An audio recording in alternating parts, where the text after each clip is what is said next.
Hello, তো তোমরা আগের ব্লগে যেমনটা দেখলে রেডি হয়ে বেরিয়ে পড়েছিলাম, তো কোথায় যাচ্ছি সেই জন্য দেখতে হবে এই পুরো ব্লগটা।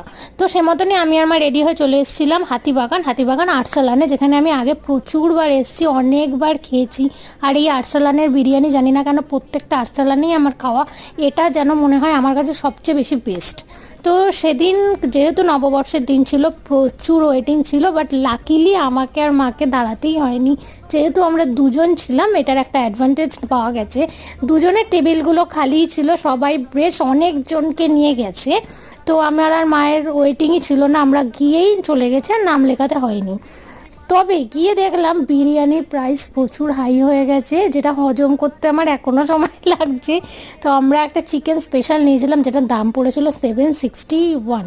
আর আমরা একটা কাবাবও অর্ডার করেছিলাম, যেটার নাম আমার এই মুহূর্তে মনে পড়ছে না। আর আমাদের বিরিয়ানিও চলে এসছে। দেন বিরিয়ানিটা কিন্তু সত্যি খুব টেস্টি ছিল। তো এরপরে কী করলাম সেটা তোমরা নেক্সট ব্লগে